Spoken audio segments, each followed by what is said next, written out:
সুজনস স্টোরিতে সবাইকে স্বাগতম। আজকে আপনাদের সাথে খুবই মজার একটি ঘটনা নিয়ে হাজির হয়েছি। আশা করি গল্পটি অনেক ভালো লাগবে।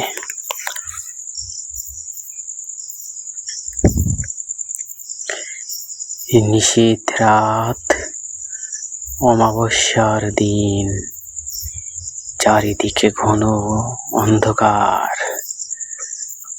মানুষজন সব নিদ্রায়িত হয়ে আছে। শুধু শব্দ শোনার মধ্যে শোনা যায় ঝিঝি পোকার ডাক, আর চারিদিকেই শুনশান। তখন আমি যাচ্ছিলাম এক ভয়ঙ্কর রাস্তা দিয়ে হেঁটে। রাস্তার দুপাশ ঝোপঝাড় জঙ্গলে ভরা। মানুষ এই রাস্তায় দিনের বেলা আসলেই ভয়ে আঁতকে ওঠে। সেখানে আমি রাতের বেলা একা একা হাঁটছি, মনের মধ্যে বিন্দুমাত্র ভয় না ঢুকিয়ে নিজের গতিতে হাঁটা শুরু করেছি। হঠাৎ পিছন দিক থেকে কি যেন একটা শব্দ করে উঠল। তখন দাঁড়ালাম এবং মনের মধ্যে হালকা ভয়ের সঞ্চয় হলো।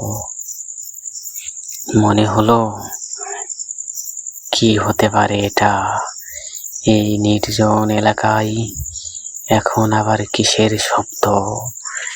কিন্তু আমি তো জানতাম না এই রাস্তা এত ভয়ঙ্কর। কিছুদিন আগেই নাকি এই রাস্তাতে একজনের ঘাড় মটকেছে। এ কথা মনে পড়ার সাথে সাথে আমি নিজেকে নিজের ভিতরে আর রাখতে পারলাম না, কারণ ভয় আমাকে আটকে ধরেছে। তখন আমি এদিকেও যেতে পারছি না, ওদিকেও যেতে পারছি না। ভাবলাম কি করি, ভয়ও ভীষণ করছে। সিদ্ধান্ত নিলাম, যাই হোক না কেন পিছু হটবো না। সোজা সামনের দিকে তাকিয়ে পথ হাঁটা শুরু করলাম। এরপর কয়েক পা যেতে না যেতেই বিকট শব্দে একটা আমার সামনে বড় গাছের ডাল ভেঙে পড়ল। আমি তো ভয়ে আঁতকে উঠলাম। তখন আমার এই শব্দ শোনার মতো কেউই ছিল না।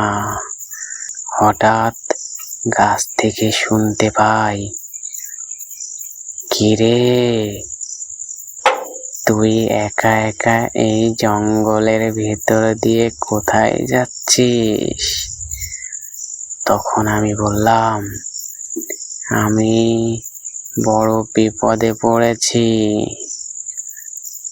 আমি হাটে গিয়েছিলাম, কিন্তু সবকিছু বিক্রি করতে গিয়ে আমার ফিরতে দেরি হয়ে যায় এবং নিঃসঙ্গতা আমাকে আটকে ধরে। সবাই যার যার মতো ইতিমধ্যে চলে গিয়েছে, কিন্তু আমি একা হয়ে গেছি। কিরে, তুই কি জানিস না এটা ভূতের জঙ্গল? তোর সাহস কত হলো তুই এই ভূতের জঙ্গলে একা একা যাচ্ছিস? তখন আমি তো নিজের ভিতরে নিজেকে খুঁজে পাচ্ছি না। ভাবলাম কি করে বাঁচা যায় আজকের দিনটা এই ভূতেদের হাত থেকে। তখন ফোন দিয়ে আটলাম, যাই বলুন না কেন আমি কাউকে ভয় পাই না। তখন ভূত বলল, তোর তো দেখছি জীবনের মায়া নাই। কিছুদিন আগেই এই জঙ্গলে আমি এক মানুষের ঘাড় মটকেছি। আয়, দেরি করিস না, তোকেও ঘাড় মটকে দিয়ে আমার দ্বিতীয় আশাটা পূরণ করি। তখন মানুষটি ভাবলো, এ তো দেখছি আমাকে ছাড়বে না আজকে। যেভাবেই হোক আমাকে এর হাত থেকে বের হতেই হবে।